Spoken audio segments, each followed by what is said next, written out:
കർത്താവേ, നിങ്ങളിത് എന്തിനാ കായ്ക്കൊല കണ്ണും വെച്ച് നിൽക്കുന്നത്? ഇങ്ങ് പോരെ, അത് അവിടെ നിന്നൊന്ന് മൂത്തോട്ടെ. അത് തന്നെയാടി ഞാനും ഓർത്തത്. ഭാരക്കൂടുതലുള്ള കൊലയാ. ഒരു താങ്ങ് കൊടുത്തില്ലെങ്കിൽ പതോ ഒന്ന് താഴെ വീഴും. ഇപ്പൊ സമാധാനം ആയല്ലോ. എന്റെ റീത്താമ്മേ, ഞാൻ പറഞ്ഞില്ലേ താങ്ങ് കൊടുക്കണമെന്ന്. കടക്ക് ബലം പോരാ. നിങ്ങൾ എന്തിനാ ഇതൊക്കെ പറയാൻ പോകുന്നെന്ന്? ഇത് വലിയൊരു കഷ്ടായി. എന്തേ എങ്ങോട്ടാ? പിന്നെ അമ്പലത്തേക്ക്. ഇപ്പൊ അങ്ങോട്ട് പോകണ്ട. ഞാനേ ഇന്നലെ കൊത്തിയിറക്കിയ കോഴിക്കുഞ്ഞുങ്ങൾക്ക് തീറ്റിട്ട് കൊടുത്തിരിക്കുക. അവറ്റകൾ കുറച്ചു കാലം കൂടെ ഒന്ന് ജീവിച്ചോട്ടെ. എന്റെ ഈശോയെ, ഇതെന്തൊരു പരീക്ഷണാണ്. പരീക്ഷണം? എന്റെ ഈശോയെ, എന്റെ കൊല കിടക്കുന്ന കിടപ്പ് കണ്ടില്ലേ? എത്ര നാള് വെള്ളം കോരിയതാ. ചായ. എന്താടി ഇത്ര നേരത്തെ? സരള ടീച്ചർ ട്യൂഷൻ എടുക്കാന്ന് പറഞ്ഞിട്ടുണ്ട്. ഓ,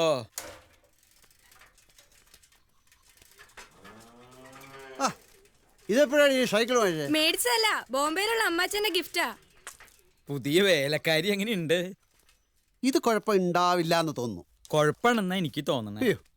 കയ്യിലിരിപ്പ് വെച്ച് അവൾ അധികം കാലം വാഴണ ലക്ഷണം. കരിനാവ് വെച്ചൊന്നും പറയല്ലേ പ്ലീസ്. കാര്യം പറഞ്ഞപ്പോ നിങ്ങൾക്കൊക്കെ കരിനാവായി, കരിങ്കടനായി. ഇതെന്താ രാവിലെ തന്നെ മത്തായി ചേട്ടനൊരു ചാട്ടം? കണ്ട, ഇപ്പൊ തെങ്ങീന്നും പനേന്നും പഴയ പോലെ കള്ള് കിട്ടില്ല എന്നാണ് എല്ലാവർക്കും പരാതി. പക്ഷെ സുഗുണന് മാത്രം എന്നും കുടം നിറച്ച് കള്ള. മാപ്പിളെ